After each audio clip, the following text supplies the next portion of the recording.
And of course, every single one of you is here. So thank you. And it's 5 o'clock. So I will let me very quickly kickstart because I think everyone is waiting to start a conversation. So hi, my name is Vijeta. I'm part of the Thai Bangalore team. It's an absolute privilege and honor for us to host Ashwin. And I know that many of you will be very interested to understand his journey. And of course, who better than Madan Padki? Apart from being my boss and president of Thai Bangalore, he wears many hats.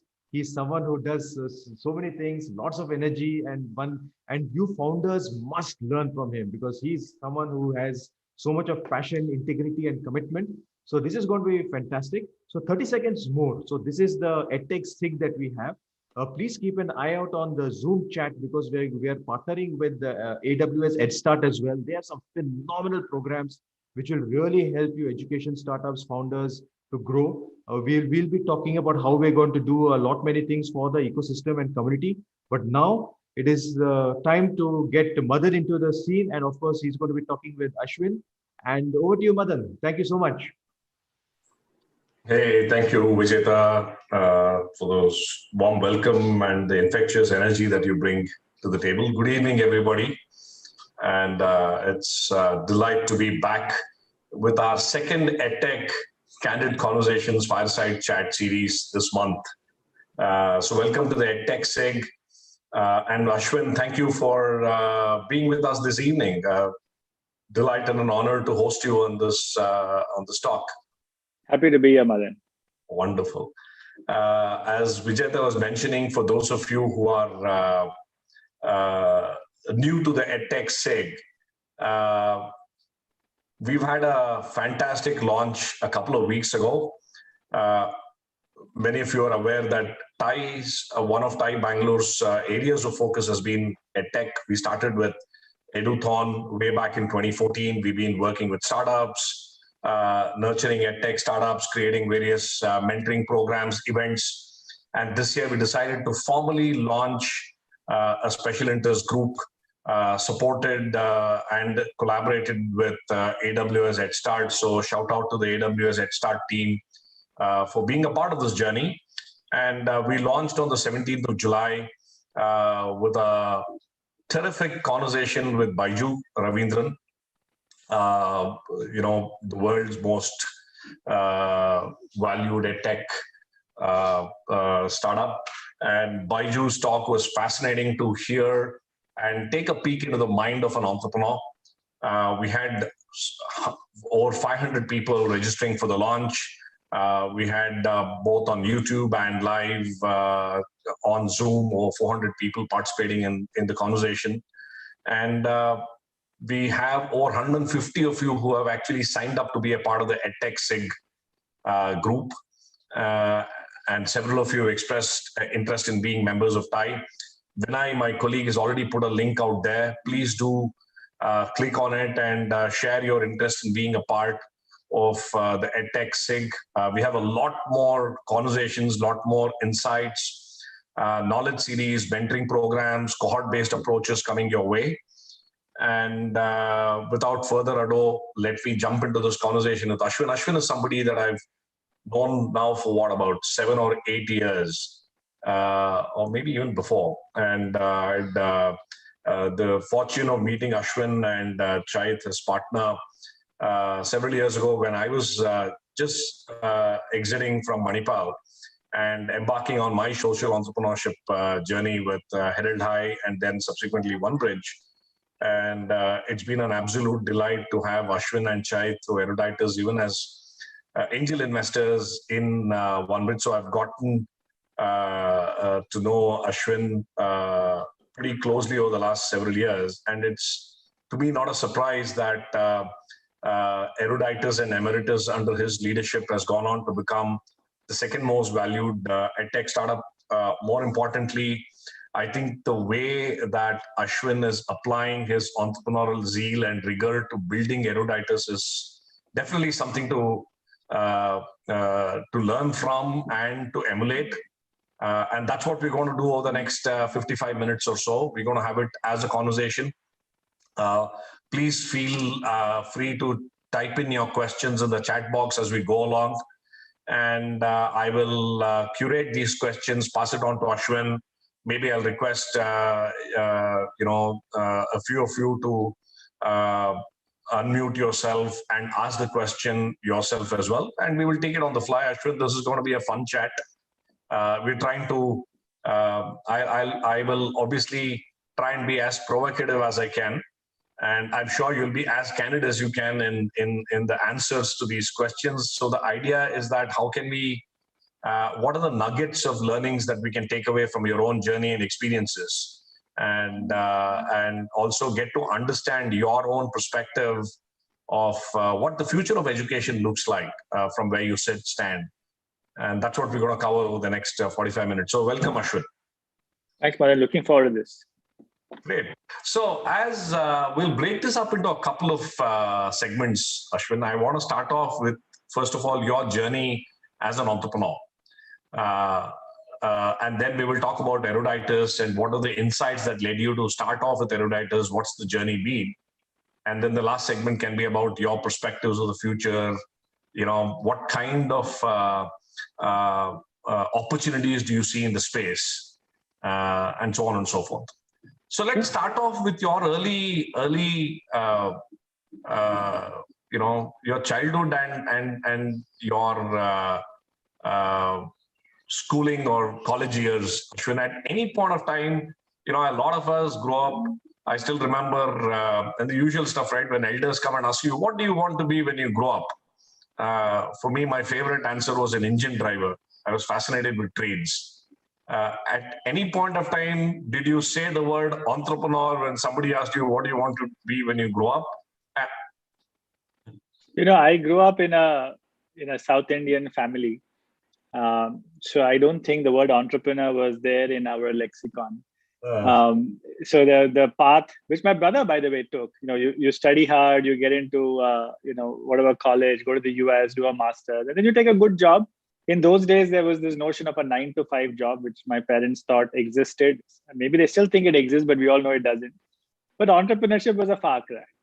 And in fact, even as I grew up, went to college, even, for me, a pivotal moment was when I went to Harvard Business School to do my MBA. I never thought I would be an entrepreneur. And so, entrepreneur happened by accident. It happened actually because while doing my MBA, I rubbed shoulders with people who were like me, but went on to do great things. Like, the Rocket Internet founders, the Samwer brothers, they were my classmates. Naveen Tiwari, who founded InMobi, was my classmate. Jeremy Stoppelman, who started Yelp. And I looked at most of these people. By the way, many of them were successful entrepreneurs even before business school. And I said, oh, I could be like you. And so it happened more by accident. It wasn't something that I planned to do. And even in fact, the decision of, I came back right after business school to start my first startup, Travelguru. And I had an offer to work at McKinsey in the New York office.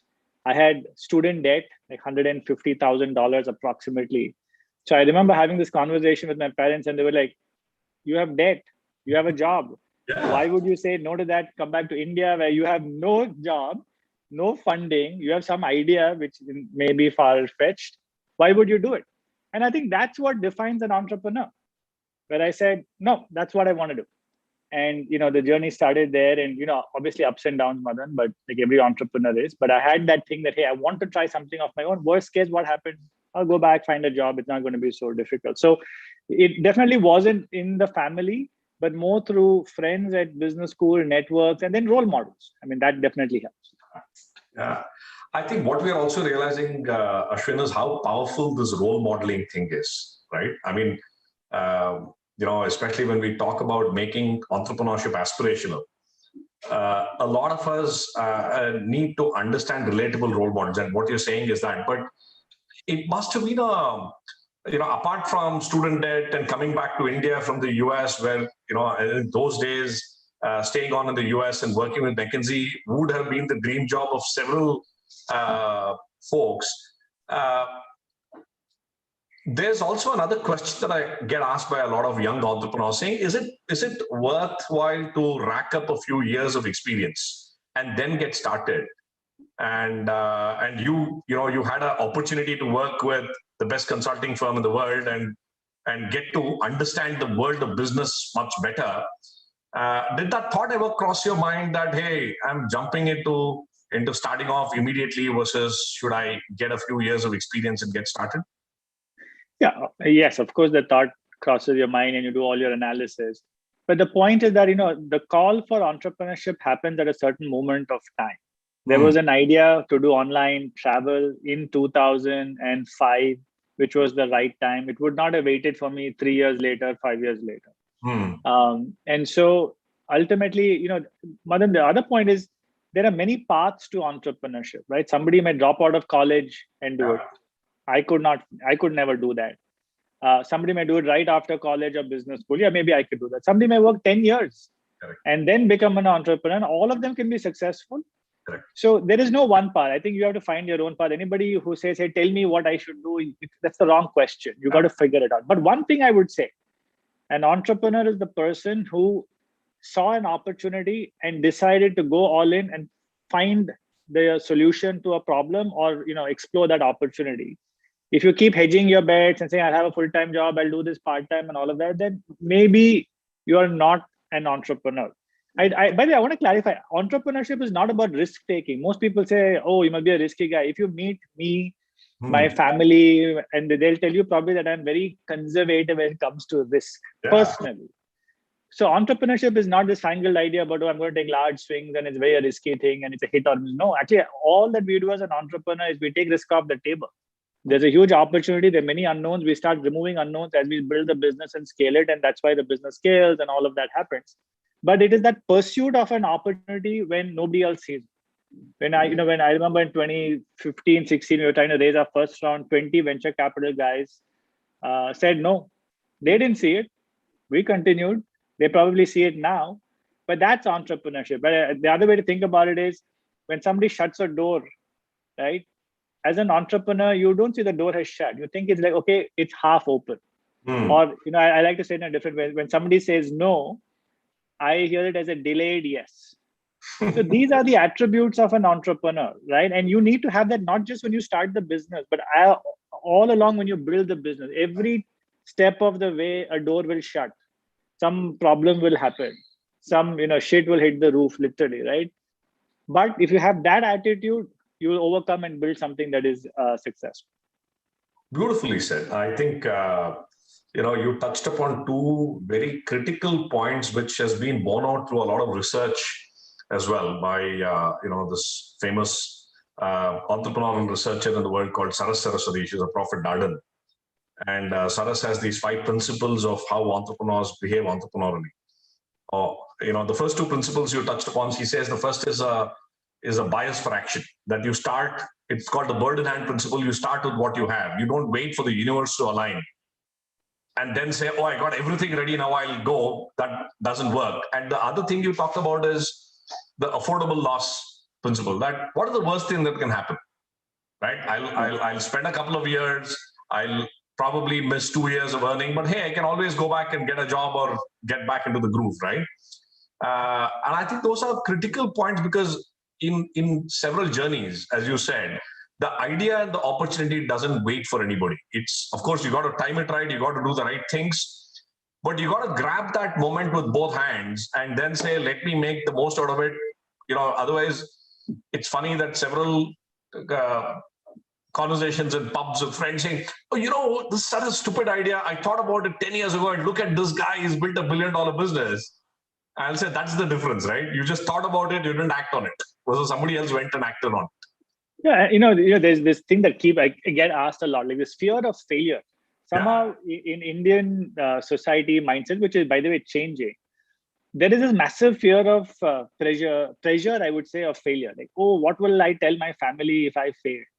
So then what I realized, I tried to convince a lot of people that, look, who cares, all of that. Then I realized the better thing to do is to change the definition of failure. So what is failure, honestly, right? For me, failure, or for an entrepreneur, it is not trying, right? No entrepreneur ever became successful without taking that first step, right? So the ones who never became successful entrepreneurs are not the ones who started and didn't do. There are many, many, many more thousands of wannabe entrepreneurs who never started. They are the real failures. Because what's the worst case, right? You'll start something, you learn a lot. right? What the first 1 year of entrepreneurship and startup, you will really learn, I think, what you might in 5 years of normal business. Even if that business doesn't do well, you can apply those skills to some other startup, to a larger corporate, to a family-run business, to anything else. So you will learn so much that actually, I think failure really is the cost of learning. And so if you have that mindset, ultimately all of this boils down to mindset. If you're sorted out between your years, you will figure it out. Perfectly said. And in fact, one of Saras's principles is also make a lemonade, that learn to embrace failure, right? So, which means you learn from it. I think you very wonderfully said it, that it's the cost of learning, right? And the fact that failure is always an event, not an individual. I think that distinction is super critical.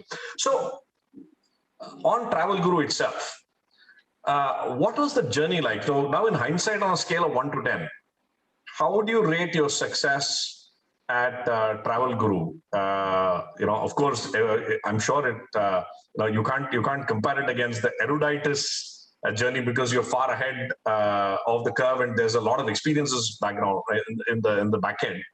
But how would you do that, and what were your key learnings from Travelguru, Ashwin? Look, I like to look at success always through the lens of input metrics versus outcome metrics. But in the case of Travelguru and this conversation, I'll do both so people can understand how they should think about it. When I look at output metric, like what was written, so we raised some capital, we did fairly well, but it was a small outcome, maybe $15 million at the end of 4-5 years. In 2008, we were nearly acquired for 5 times that value by Expedia. Then Lehman Brothers collapsed, deal went away. Literally, it was very bad times. And then 1 year later, we sold. So ups and downs significantly. And ultimately, the outcome, if you look at output metrics, I would say very average. But if I look at the input metric, what did I do? What did I learn? Phenomenal success, right? Because where I am today is based on what I learned in those 5 years, right? The importance of having, for example, I did not have a co-founder who stayed beyond the first 3 months. So today in Eruditus, I have a solid co-founder in Che, and we really complement each other. Right, getting the right kind of capital at the right time. For the first 5 to 6 years of Eruditus, we raised no capital because we perfected product market fit, and then we scaled, and we scaled really, really fast. But in Travelguru, the first startup was about capital raise. Half the time went in just raising capital. Right, the best form of capital you can raise is actually from your customers, not from investors. Right. So we learned that lesson as well, and so many lessons along the way. But if I look at from what I learned, I was, I think, maybe 26, 27 when I started Travelguru. Early in my career, amazing learning experience. That has set me up for success today. So if I go back, by the way, many of the travel companies who we competed at that time, ClearTrip, Yatra, etc., haven't done so well in 10 years. So in some ways, it's good that we exited in 2009, came onto a much better industry in 2010. And of course, the success of Eruditus speaks for itself. But that's my point again, Madan, to saying, like, I consider it to be a very great success. But if you look at the dollar numbers, it's mediocre. But for me, in my entrepreneurial journey, that was a pivotal moment.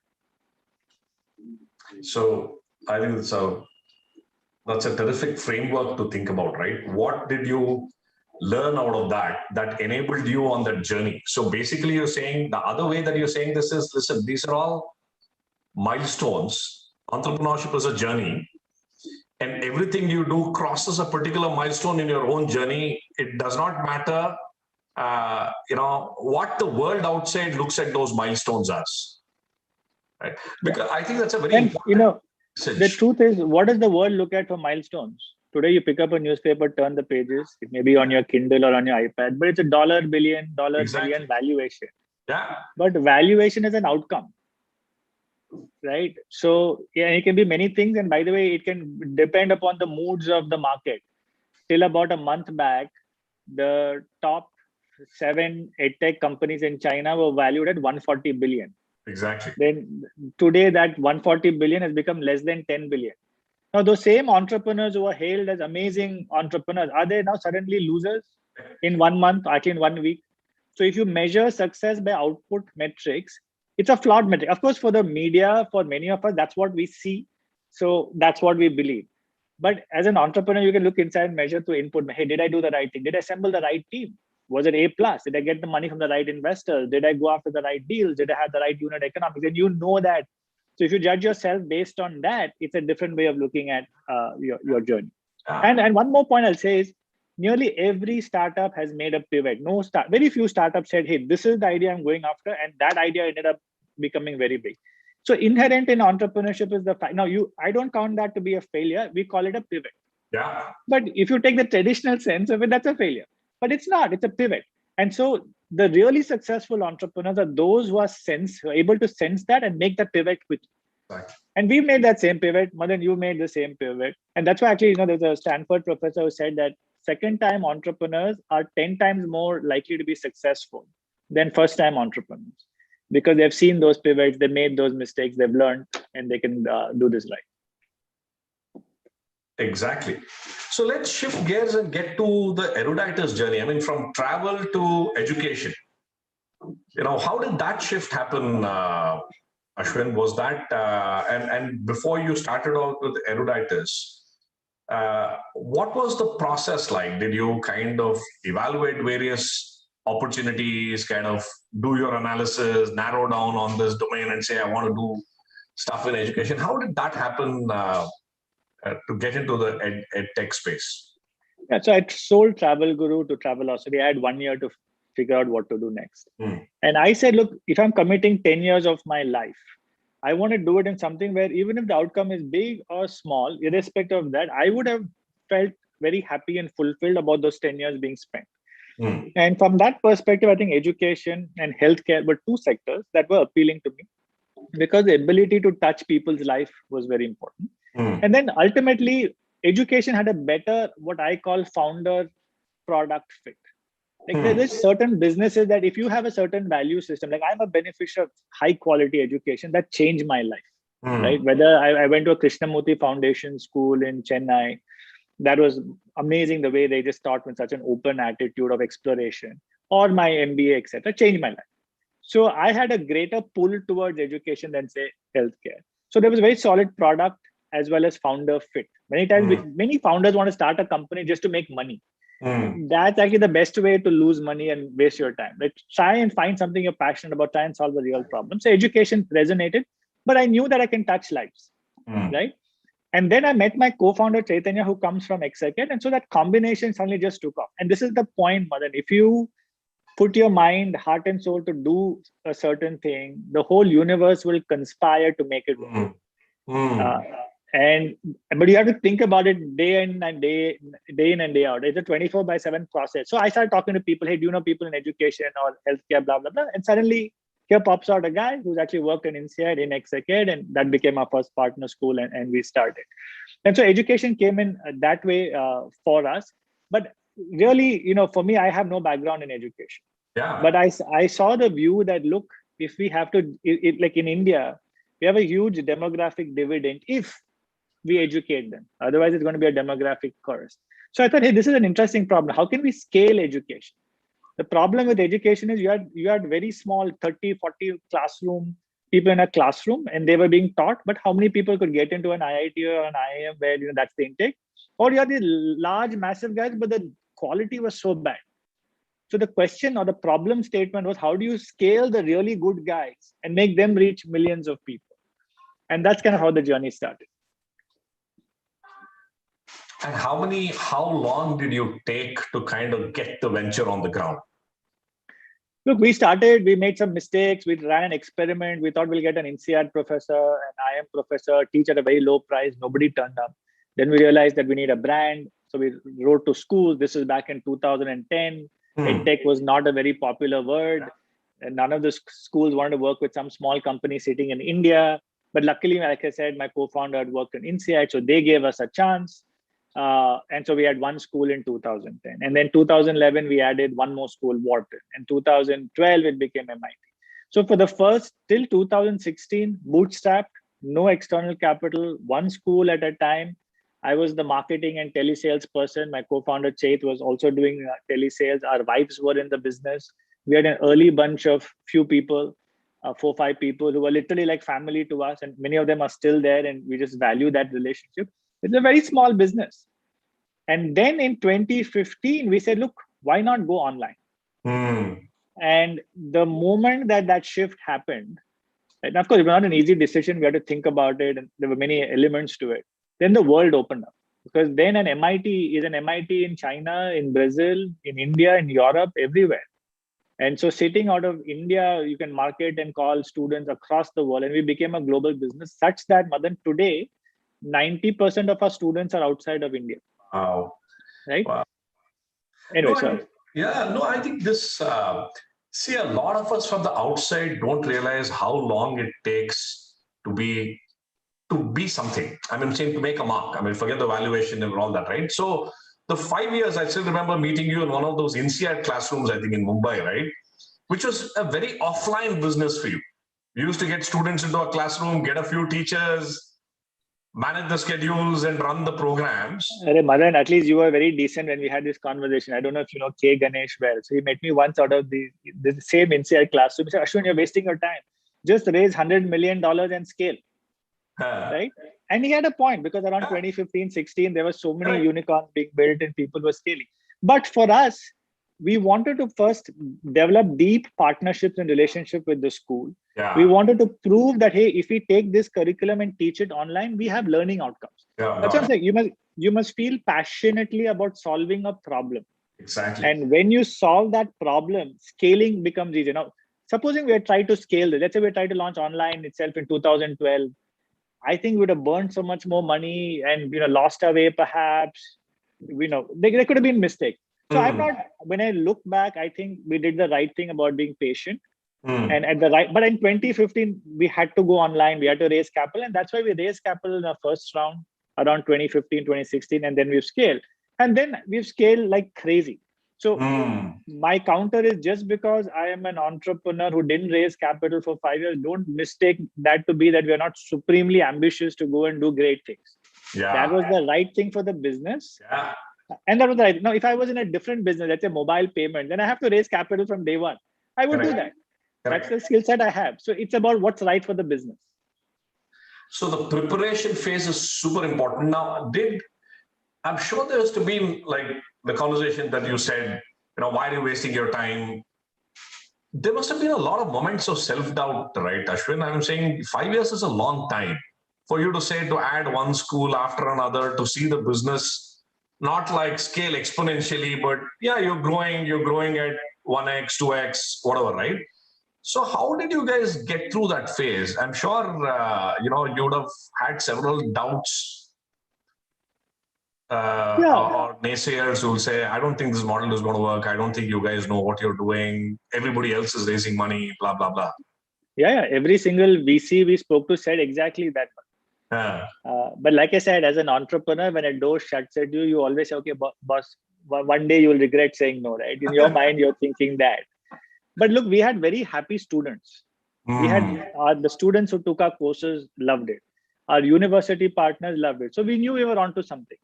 There was a question of how much can we scale this? Because in the model of classroom, scale clearly didn't exist. Correct. Right? Correct. Yeah. And then there was a question is, can you do this online in the same kind of efficacy, etc. Right? And we didn't want to be like a Coursera, edX as a book. We wanted high touch education.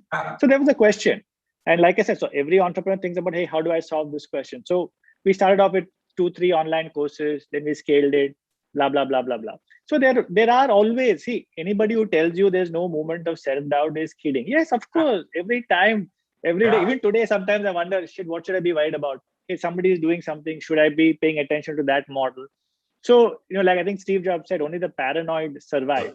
Yeah. I actually like to say only the paranoid flourish. So I would say you are always questioning, but that's where also the role of a co-founder is very important. Right? I mean, look, you know it. You start your earlier startup. You had amazing co-founders. I am extremely lucky. My co-founder is the exact opposite of me. You can't hassle him. I can get very worked up, and it's like, oh my God, we got to do this. Why is this not happening? He's like, like a sitting, walking, talking Buddha, right? So we complement each other very well. That's where also when you get investors, it's very important to have investors who are aligned to your vision. So if you're building something for the long term, you don't care whether one quarter something happened, one product launch didn't go well. So you want people. So for example, I'll say in our case, we had a G Ravi Shankar from Sequoia, who's seen in the first wave of EdTech in India, the second wave, and is seeing the third wave. So very patient in terms of their understanding and the support of the business. So you have to have that support system. You also have to have something outside of entrepreneurship. Otherwise, if you believe this is only all that you're doing, it can be stressful. It's all consuming.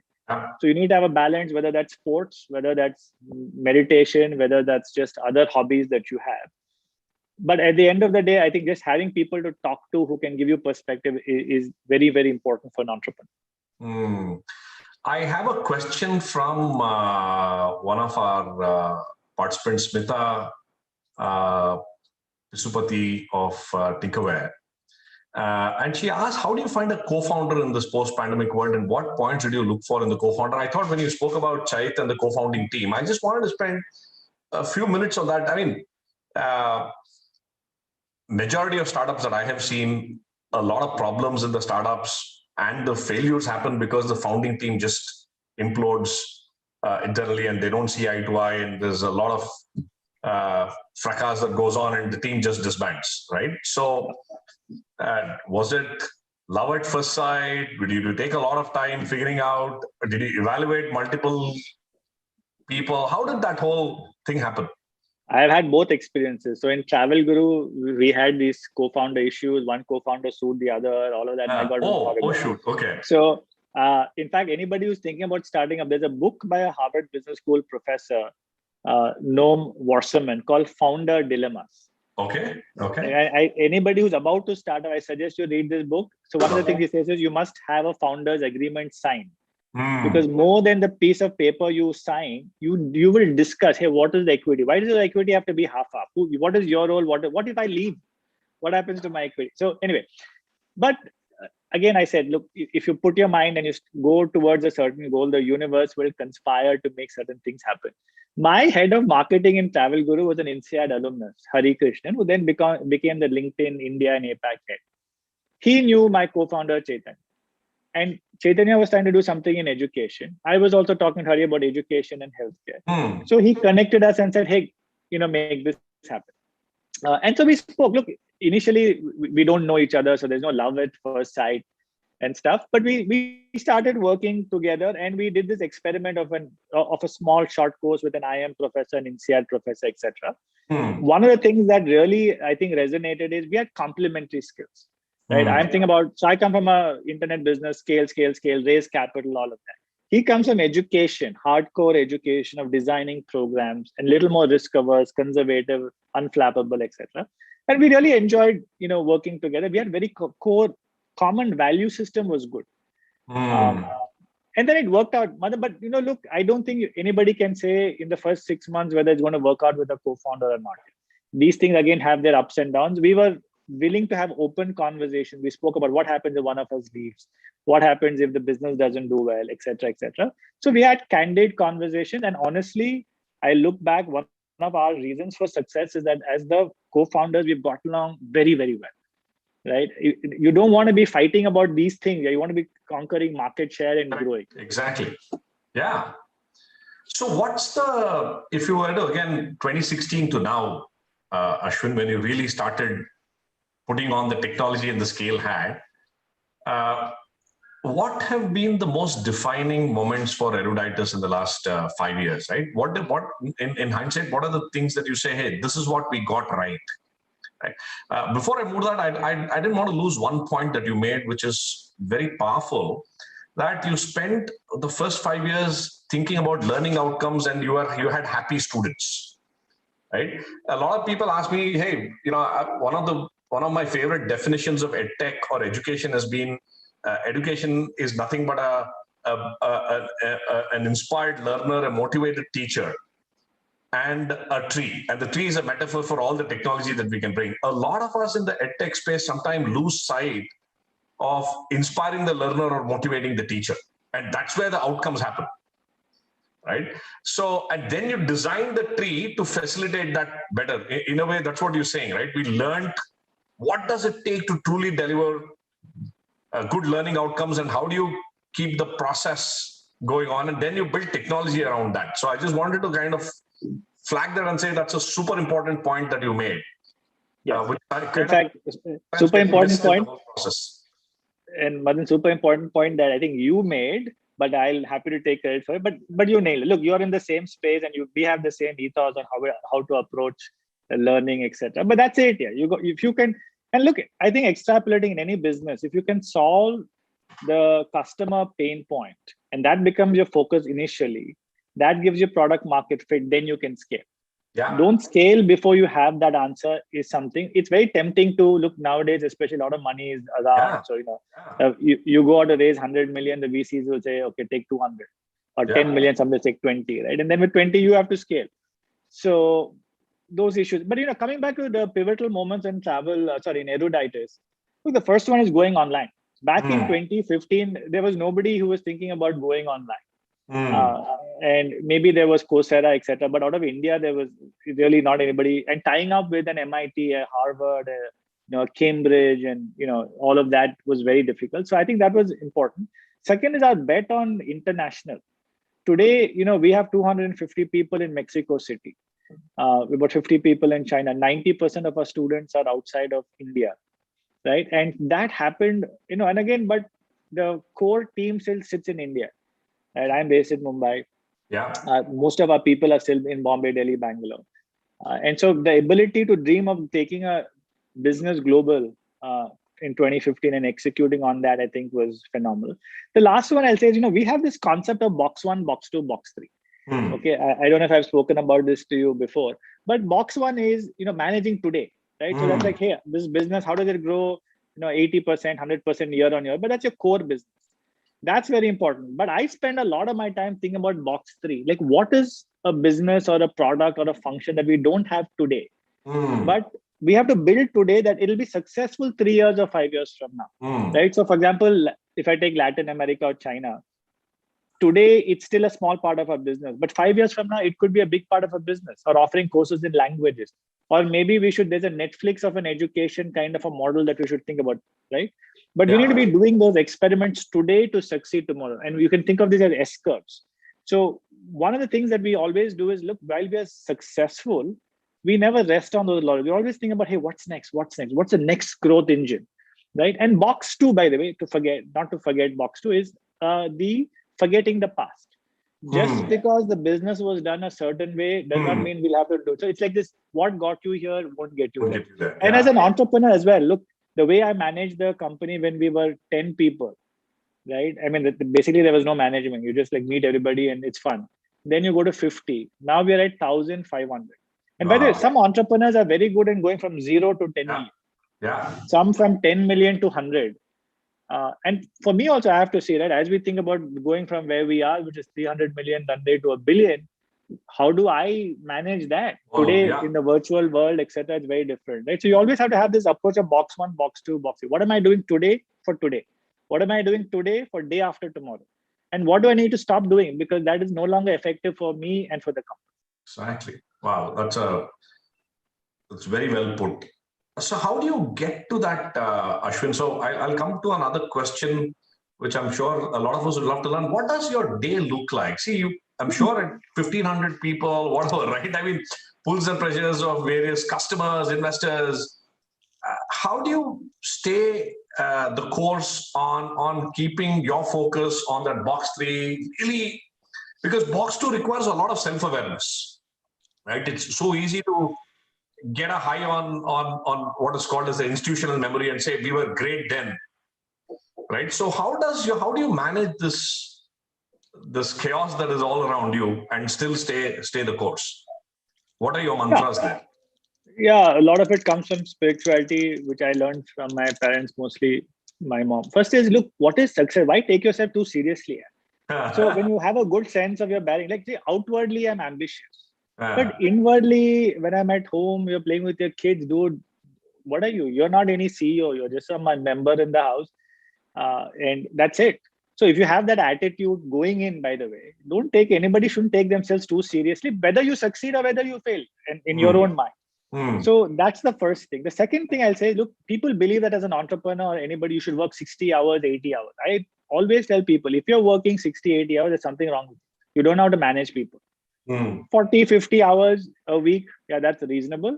Beyond that, there's there's a problem in the way you're managing. And as an entrepreneur, it's very important for you to be able to have time for just thinking. So for example, Fridays, I try not to do meetings in the first half. Right? That's my time to think about box 3. I carve out some time in my calendar. Right? And personally, for me, a little bit of meditation is good. I start my day and end it with that. It clears your thoughts. And then you can start the day with a kind of a blank slate. So these are some of the things that matter. But there are other things that also matter. One is, if you have that humility, first thing, surround yourself with people who are smarter than you. Right? Go seek these people. Right? And surround yourself with them, because they are the ones who will tell you what is happening from other industries that you can imbibe. Surround yourself with people, friends, families, etc., who can tell you on your face you're wrong. Because you will be. If you make every day, look, I think in a day, I probably make 10 or 20 decisions. Probably 25% are wrong. Yeah. Now, who's going to tell me that? Right? So if you don't have a culture where somebody can tell you you are wrong, maybe in a nice way, but even otherwise, then how do you realize from those mistakes quickly? Right? So that's the other part of it. And the last one, again, Madan, this is very important for me. If you believe that what you're doing is aligned to a bigger purpose, a social purpose, which is what I believe, then you wake up in the morning and say, boss, when is Monday morning? I'm not looking forward to weekends. I'm looking forward to Monday morning, right? Because whatever I do is helping somebody's life. Yeah. Right? And that's a great place to be. So if you build a successful business doing that, that's the kind of the icing on the cake. Even otherwise, your life was meaningful. So if I can look back and say, look, my life was meaningful. Why? Not because I made money for myself, because 100,000 people in the last 12 months got access to education that they would not have otherwise got because of an idea that I started, and 1,400 people joined in that. Then look, that's purpose. So then where is the stress? It's fun. Exactly. I think, I keep saying that finally it is passion, purpose, and the path you choose to make your passion and purpose come alive, right? Some choose a non-profit path, some choose a for-profit path. It doesn't matter as long as you're staying true to your passion and purpose. And that's what truly defines an entrepreneur. So we have a few questions, but before we get there, you recently acquired EdTech, got into K-12 in the US. What does your vision of the future of education look like, Ashwin? So if you were to then, the box 3 that you're talking about, for yourself and for Eruditus, if you were to start all over again today, if you are giving an advice to an entrepreneur on, what should you do in the education space, what would you say you should do, and what would you say you should not do? I'm kind of bringing so many questions into one part, but feel free to shoot. So this giving advice is always a tricky one. It assumes that I know something that other people don't know or whatever. But anyway, look, I think EdTech, we are in the space of skilling, especially the skills of the future. Today, look, it's all about AI, machine learning, data science, blockchain, fintech, digital marketing, digital this, digital that, right? Of course, the standard leadership, communication, all of that is there. But these new age skills, when I went to college, nobody was even talking about it. And so our education system don't do a great job of teaching. And that's where nearly 70-80% of our curriculum is based. And we see an opportunity to teach that to slightly younger adults, not necessarily kids, they're too young, but younger adults, teenagers and above. Yeah. Because look, they are now, for example, my daughter is 8 years old. Like, she's doing Minecraft, and now she wants to learn Roblox. I mean, I didn't even know what this game is till a few months back, but she's learning, and she's learning early. And she's really interesting. She's creating scenarios and virtual worlds where she's doing amazing stuff. Yeah. And so we want to teach that to children and, bring STEM education to younger adults. And that's why we acquired EdTech. And we can do it with some of our schools. We just launched a coding course along with MIT for teenage kids. It's the first time that MIT is teaching that audience, etc. So very exciting by that. In terms of future, look, I mean, future is different for different people. I see a few things, right? One is because of the pandemic, the acceptance of online as a medium of instruction is here to stay, right? My kids are learning online. I do stuff online. My parents are also doing stuff online, right? So if you think about that spectrum is going anywhere from like 3 years all the way up to like 65, 70 years, they're all learning online, right? And I think instructors are also teaching online. Regulators are embracing online. So the whole ecosystem is looking at online much more closely. So that's one. So there are a lot of opportunities that come out of that, number one. But what is the exact opportunity to go after, right? I mean, there are myriad opportunities. There's B2C, there's B2B, there are people who are creating AR and VR for teaching, and there's gamification of it. So there's a bunch of stuff around that. Specific to India, what I will say is, Madan, we are starting to see the emergence of category leaders. So for K through 12, there's Byju's. For test prep, there's potentially an academy. For higher ed, there's potentially us. But we are also seeing each one of them stepping on other categories as well, which is making this a very interesting place. I had kind of said this about 6 months back, and I think more of that will happen, which is very interesting, right? So I think they're trying to build like e-commerce horizontal place. We'll see how much of it can happen. The other thing I would say is that if in education broadly, you can think of it as curricular and kind of co-curricular and extracurricular. Yeah. If you are in curricular, your market is usually in that one country. But if you go to co-curricular, if you go to even extracurricular, like if you're teaching music or dance or coding, then actually out from India, because we are very strong with English and our teachers are quite good. You should actually aspire to be successful globally, right? And that is possible. If you're teaching curricular, it's a little more difficult. But if it's extracurricular, co-curricular, the world is the stage for an Indian entrepreneur. So that's I completely see what you're saying, and I think that's super exciting because I think COVID, if not anything else, has accelerated the whole online adoption by several years, and it's here to stay, right? And with the exponential growth of bandwidth, access to infrastructure, etc., life will only be more technology based. We have a question from one of our associate members here, from Aditya Singhal from Bytlearn. And he was having a chat with one of our other members, and he actually popped up this question. So I have a video recording of that question. Let's just play it for you, Ashwin. Sure.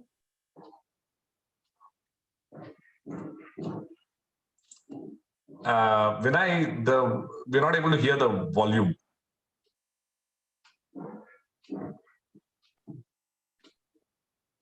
Actually, we have these conversations of various entrepreneurs with our charter members, and this came up in a conversation with Murli. My question to Ashwin would be that he has cracked it very well in the US space, especially in the professional learning space. If we can learn from him, but how did he form that team and how did he crack institution sales? That is what my one question would be to him. Actually, when you think about going global, but then US is actually easier. They speak the same language. Try China, try LATAM, try some parts of Southeast Asia. It's tougher. But actually, it wasn't so difficult for us. I mean, again, maybe having spent 2 years in Boston doing my MBA was helpful. My co-founder had spent a year and more, actually 4 years in France at INSEAD. So we kind of are comfortable doing that. But my one thing I would say is when you want to win in any market, right, you have to have a local team with a local leader who will drive that market. I never assume for a moment sitting here in India that I can somehow determine LATAM strategy or even for that matter, US strategy. There are so many local nuances. So as an entrepreneur, you have to be able to hire the right person and spend most of your time there, but then get out of the way and let them assemble their teams. And that has been our approach to every market we have gone to. US honestly is an easier market because again, English is easy, jurisdiction is easy, willingness to pay is like 4 to 5 times what it is in India, right? So you can make mistake and you won't even know it because somebody's paying more. In fact, by the way, when I said box 1, box 2, box 3, somebody in the comments, I said, I'm quoting Professor Vijay Govindarajan's concept. That's absolutely correct. I want to attribute it to him. He was, by the way, our first online course. So I went up to him cheekily. So this is the entrepreneur. And I said, look, you're talking about box 1, box 2, box 3. What is box 3 in your industry, which is education? So he's a professor at Tuck and Harvard Business School. So he was saying, maybe online. And I said, why don't you create an online course with us? And that's how the first online course happened, right? So yeah. But he also talks about one concept of reverse innovation. Reverse innovation is where in your home market. So for us in India, we started doing a lot of courses. We perfected it. Then we went to the US. Yeah. Right now, if you go too early, it's very, very difficult to make that work. So another example of reverse innovation is, for example, there's this refrigerator called Haier, and it's a Chinese company. And in China and many parts of Asia, the homes are so small, so they don't have these huge refrigerators. They make these small refrigerators. But in the US, the refrigerators are massive, big ones like Whirlpool, Maytag, etc. So when these guys went to the US, they went to the college market, which has small dorms. And the incumbent in US's guys didn't know how to compete. So they had a secret sauce that they were then, so it's called reverse innovation. You innovate in your home market and then you export that innovation. In some sense, that's what we did. We knew, and so even today, there are certain things that we can do out of India that we continue to innovate, we have lower, obviously, costs based on that. But then we can go to many markets because we know that secret sauce and how it works. So think about that first. First, win in your home market. And then think about global dominance or ambition or whatever. So as a follow-up question to that, when did you really, a significant part of your revenues comes from outside of India market. So when did you start seeing that curve of foreign revenues increasing over the domestic market itself, Ashwin? 2015, when we went online, we started putting our online courses, and then we started seeing a few people, because you can market to Facebook, Google, LinkedIn, and other digital channels. We started seeing first 2-3% of people coming up, and then 5, then 10. Latin America is interesting because maybe 10% of Latin America speaks English. But we started seeing that in some of our courses, about 15%, 20% of our enrollments were from Latin America. So that happened by accident. But then entrepreneurship is the pursuit of opportunity. So what we then said is, look, if in the English courses, LATAM can give us 15, why not build a team and do courses in Spanish and Portuguese? And by that, now the local language is much bigger than these English courses that we offer in LATAM, right? So that was the second part was a strategic intent as an entrepreneur that we took. But the first part was a little bit by accident. And but then that's why I always like to say for people, and this is why I take so-called success lightly. So much of entrepreneurship, like life, is chance or luck, or you want to call it timing, or you want to call it whatever else it is, right? So there is a lot of things that happen kind of by themselves.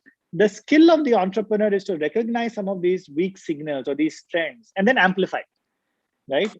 So, but don't think that you ended up where you are because you did everything right.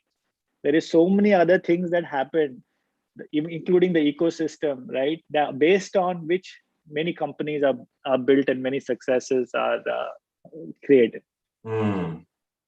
Sure. I'll call on, I'm just leafing through some of the questions that have come up. Murli has an interesting question. Murli, do you want to turn on your audio or video and ask the question? Let's see if Murli gets on.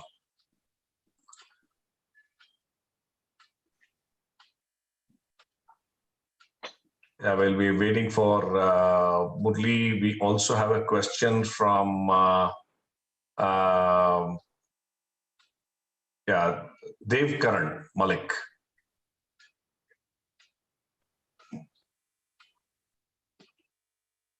Dev, if you're around, do you want to ask the question? Yeah, Madan, thank you so much. For letting me ask. First and foremost, kudos to you and Travelguru team for this wonderful session. Hi, Ashwin. I'm Dev.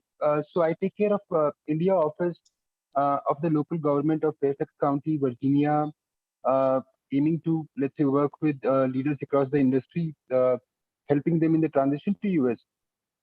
So, my first question is, what kind of work model are you looking forward for your employees, since you have a very large, I'll say, organization structure? Since we transitioned all the activities to virtual after COVID, and what are your international expansion plans in US after 2021? Yeah, I mean, a simple answer is are in every country that we are in, we have a COVID committee. For example, China is fully back to work. Singapore has now gone back into lockdown. India is all remote. US is remote, but based on what the US CDC guidelines are, there are, people are some places, some states have allowed certain guidelines, etc. My general belief is that we should stay as cautious. This is where the personal side of me is very cautious, that we should just stay cautious, get vaccinated. And, for us, at least, we are fortunate that nearly all of what we can do can happen virtually. And so we are in that, obviously that's not the case for every single company. So my preference is always to, work virtually, delay things till we kind of are in a much better place, which I hope is soon. US, we have about 150 people. Our office is in Boston. We have an office in the Bay Area as well. And look, it'll be a growth area for us, mostly for tech, data science, and university partnerships. Any plans aligned for the East Coast? Yes, like I said, our office is in Boston. If you're asking specifically about Virginia, no. But we may have a few people in the greater DC area. But we have an office in Boston, and maybe the next one could be New York because we have a few people there as well. Wonderful. Thank you so much. Thank you, Dev. Okay, Murali is on. Hey. Hi, Ashwin and Madan. Thanks for the lovely conversation and lovely insights about box 1, box 2, box 3 and all that. My question is, see, in your business, you are working on short-term courses as well as there is these executive education long-term courses, right? Both sides. And now you've acquired a company which is at the K-12 level, which is further short courses. So which part of this business do you see scaling more? And what do you see as a future for your companies? Where are you going to be in all the 3 buckets, or one of these is going to scale faster? All of these will scale. And all of them we have these different courses because these are different user segments. So at a CXO level, there is a need to reskill. At a mid-level management, there's a need to reskill or upskill. At an entry career level, there's a need. And at a young adult level, also there's a need to reskill. But at a CXO level, perhaps you need more of social learning, sharing of ideas. You don't need to be taught the foundation stuff. It's more about what you learn from others. So the pedagogy there is over a 1-year program and that kind of stuff. But maybe at a mid-level, you need a very specific skill, digital marketing, AI in healthcare, right? And so a short course that talks about that skill, but goes very deep into that is important. Early career level, we may do a 6-month, 9-month course where we teach you the full stack, MERN kind of stack, and then give you career services because you're 0 to 1 year, you're looking for a job.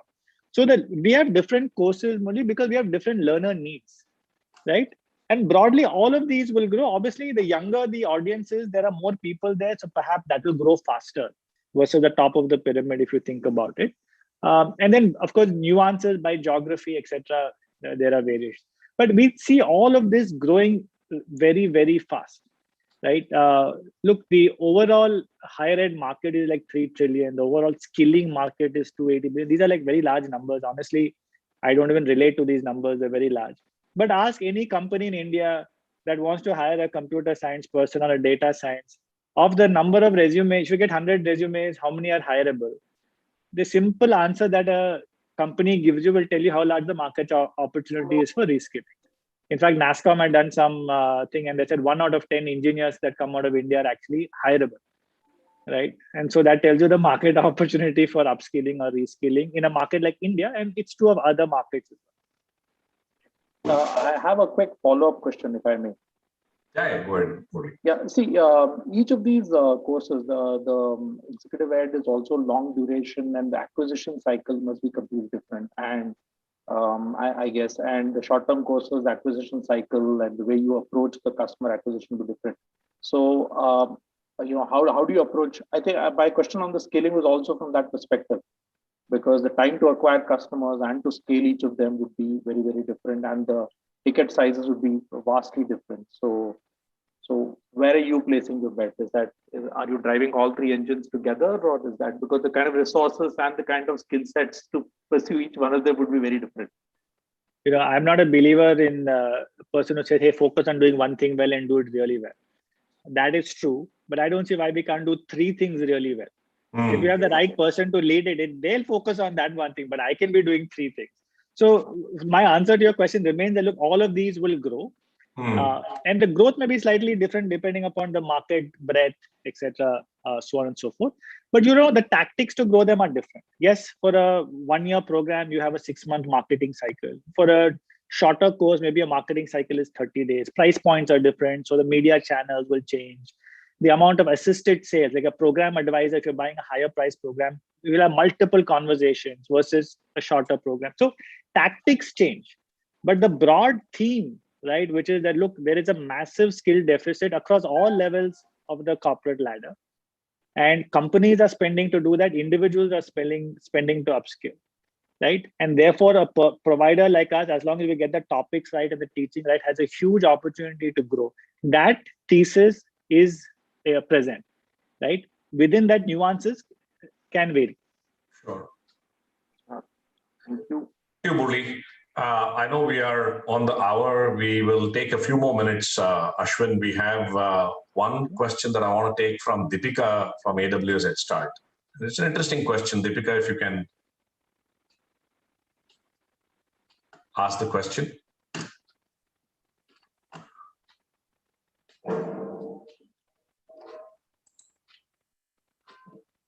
Okay, so we don't have host rights for Deepika, but let me... Hey, Madan. Hi. Are you able to hear me? Yes. Perfect. I'm loving this conversation first. So thank you for giving this personal take to this conversation, and loving your responses as well, Ashwin.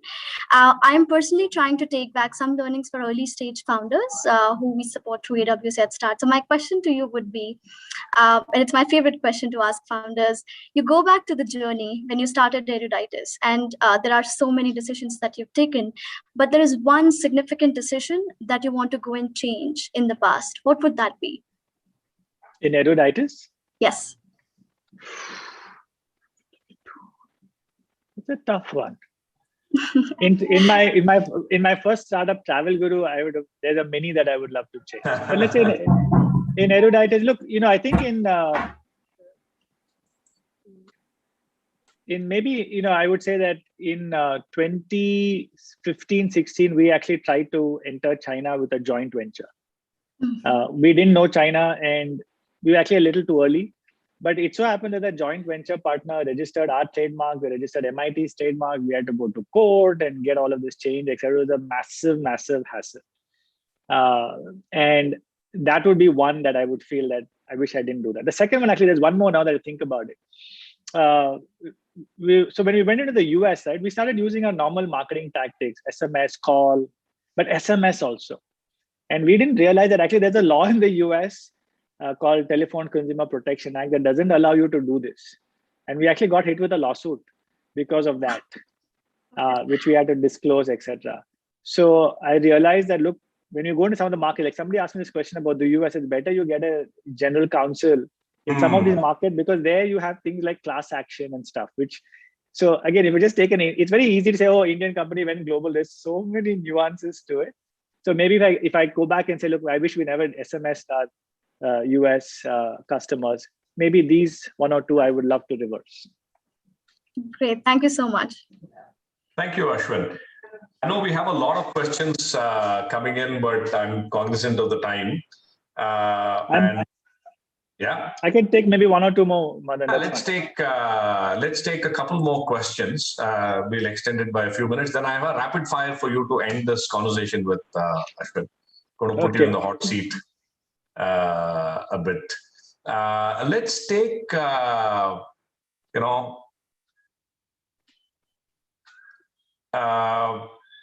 an interesting question from Aruna Vaidyanathan. Interestingly, she is an LSPN. I know. Hi, Aruna. Can you, Vinay, can you just give Aruna the... Hi. Hey, Aruna.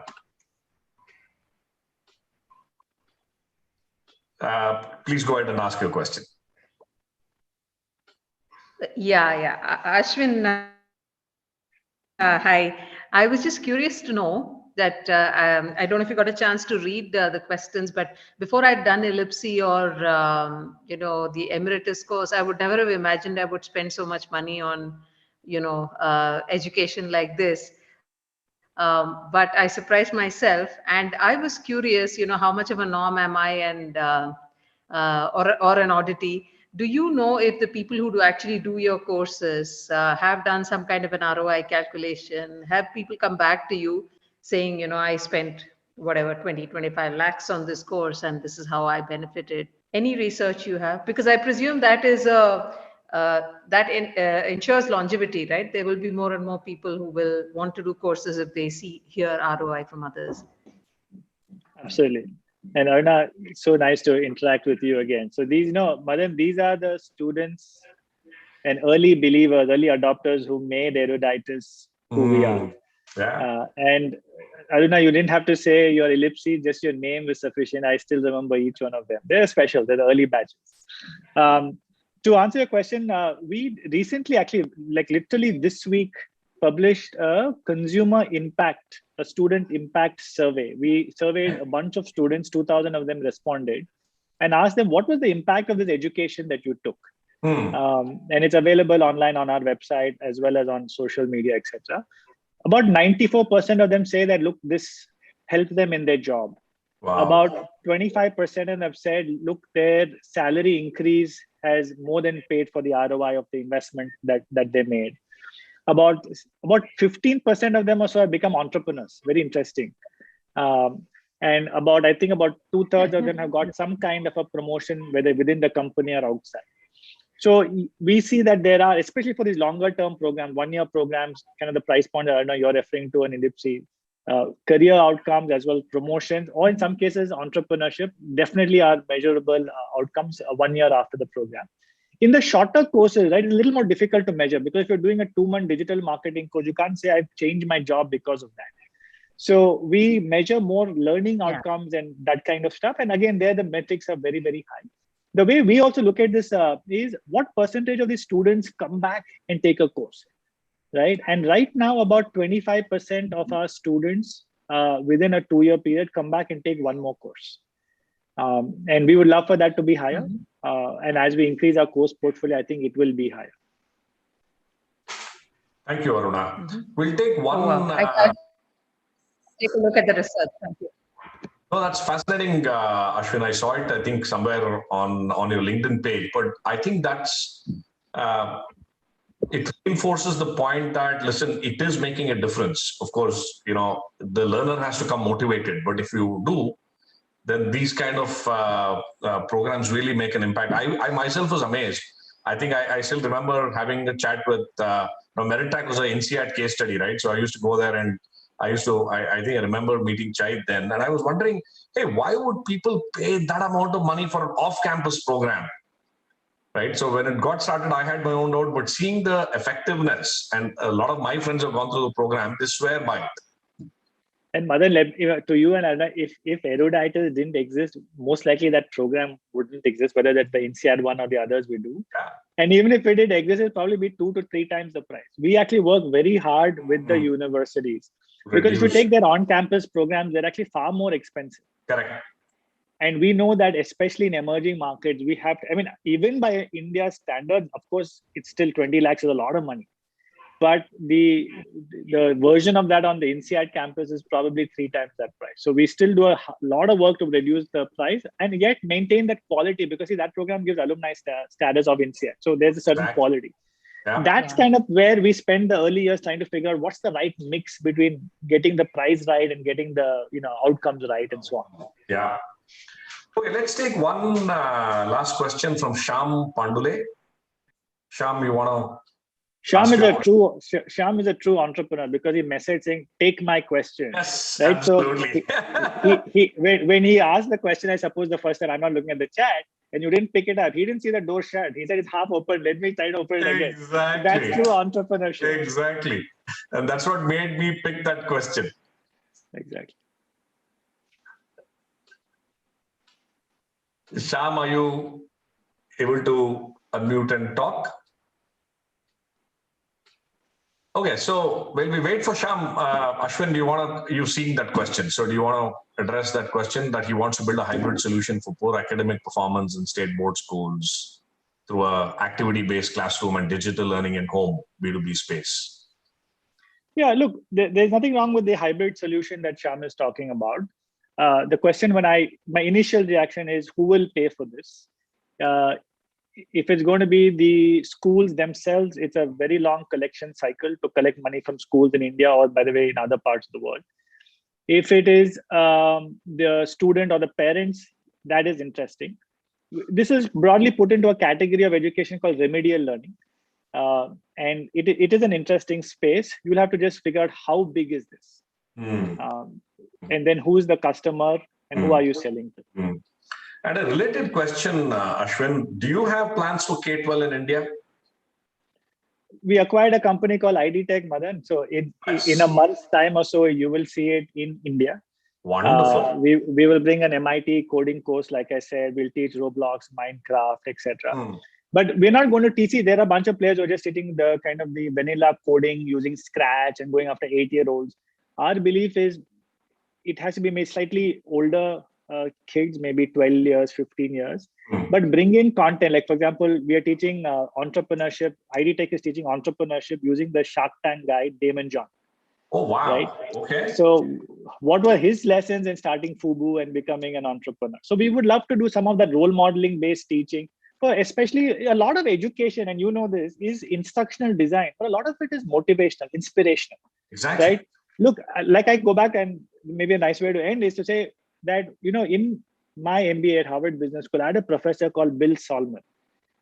He may not know how many times I remember him, but I know how many times I remember him. But he inspired me to be an entrepreneur, the way he taught about entrepreneurship classes and stuff like that, right? So many of us have become who we are because our teachers are, you know, they inspired us by their teaching, by their own example, their dedication, etc. So some of that role modeling is something that also we want to bring into curriculum for the younger adults, especially. For grown-ups, look, we are sorted. But even there, I would argue some role modeling matters. Yeah. But education should also have role modeling beyond just teaching curriculum. Yeah, yeah. And at TIE globally and especially TIE Bangalore, we have a very powerful program called TYE. It's called TIE Young Entrepreneurs, Ashwin, where we take 8th, 10th, 12th standard students and put them through a 12-session boot camp, and then they present an idea, they build a plan, take it global to a global competition. I mean, we'd love to figure out what we can do with the EdTech and the entrepreneurship program that you're running. Just reading this thought that I completely believe that the entrepreneurship mindset is super important. Now, how you leverage that to be an entrepreneur now, later, inside a company, doesn't matter. But I think that's a very critical life skill to learn. Yeah, okay. Agreed. And go ahead, man. Sorry, no, I was just saying, okay, with that, I know this can go on for several hours, and I want to make an ask, Ashwin. I know amidst your the several things that you do and the Friday mornings that you carve out for your own thinking, we want to grab maybe in the next couple of months another hour. We want to curate a few. So we have a lot of EdTech startups. So we want to do maybe not a large session, but get maybe 10, 12 of them to ask you questions on the dilemmas that they face, right? And get your perspectives. I think that will be very useful for our EdTech community. So I'd love to take at any point of time that you have a spare hour to grab that. Madan is a true entrepreneur, right? You asked me this question in front of 100 people, knowing fully well I can't refuse. But Madan, I would have anyway. I would anyway have not said no to you. I can only say yes to you. I'll be like Shyam and pester you till you say a yes. No, you don't need to, because anything to do with entrepreneurship, I'm happy to do. Look, like I said, all of us who have, I won't say successful, but who have tasted some success, we all have a role to play and to give back. And so, yes, happy to look at it. You know, my first startup also came out kind of through a business plan contest. Okay. And so I can relate to what you're trying to do. So I would love to be a part of it. Like I said, my advice is just an opinion. It's not really advice. Yeah. And so as long as that caveat is understood, I'm happy to give opinions. Lovely, lovely. We'll take you up on that for sure. So let's end with a couple of rapid fire more to understand your perspective. I know you said you love cricket. And obviously a lot of us are cricket fans. So Rahul Dravid versus Virat Kohli. Who would you pick as your personal favorite and why? Oh God, Uh, uh, Look, I think I'll pick Kohli, though I love Rahul Dravid. Okay. Because I think Kohli is that, he's that, you can't shout him down, you can't sledge him. Rahul Dravid also you couldn't, because he was sorted between the years, but he never showed any aggression back. Yeah. He took a lot of shit and just, he was sorted. But Kohli to me is like, gives back as good as he gets, and I love that spirit in him. Okay. And coming to another question on, not on cricket, but more about, you referred to that, the media frenzy, the world around you, the frenzy around valuation, well, there is true growth that's happening. So the question of valuation versus growth, what kind of occupies your mind? And I want a candid answer here. And obviously you'll say growth, but how much of this media frenzy gets to you? Well, the simple answer is grow, valuation. Simple. This is like a question, from Tenali Rama or something went to some goddess, and the goddess said, look, on one hand I have knowledge, on the other hand I have wealth. Which one do you want? Right? So you are trying to trick me into the 0-1 answer. And of course, Tenali Rama picked both and gulped it down, and then the goddess was perplexed or whatever. This is I don't know if it's even true, probably not. But okay, jokes apart, I just give you a tongue-in-cheek answer. Profitable growth or growth with good unit economics is always going to be appreciated. Today, in a boom cycle, and we're in the middle of an unprecedented boom cycle where there's so much money chasing so few companies, so great time to raise capital. The valuations will be high, and kind of, how do I say it? When the tide is high, every boat floats nicely. Yeah. But when that tide recedes, only the really solid ones will still stay, right? So that really solid business is a high growth business with good unit economics. That's what you should aspire for. That is the input metric. Valuation is an output metric. And if you have that kind of a business, ups and downs, you'll survive all of them. Survive. Very nicely put. So Ashwin, with that, thank you so much for being here with us. This is a fascinating conversation. The 1 hour, 15 minutes just flew by. And lots of learning. I love, for me, if I were to just close my eyes and one line that comes to me clearly is, you said, don't take yourself too seriously. I heard this lovely line saying, life is too serious to be taken seriously. And you kind of exemplify that line. So thank you for being who you are, and wish you more power to influence the state of education and to really make an impact on the world around you and to inspire a lot of entrepreneurs like us. So wish you the very best, Ashwin. Thank you for sparing this time and for this candid conversation. Thank you, Madan. Thank you for having me. Really, really excited to do this with you. You're one of those people that I really admire. So this was really easy to be a part of. So thank you. Thank you so much. Thank you, folks, for staying tuned. And I know several of you have asked for the recording. This is already live on YouTube. We have a few people watching there, but we will share the link with you. And do join us for this EdTech community.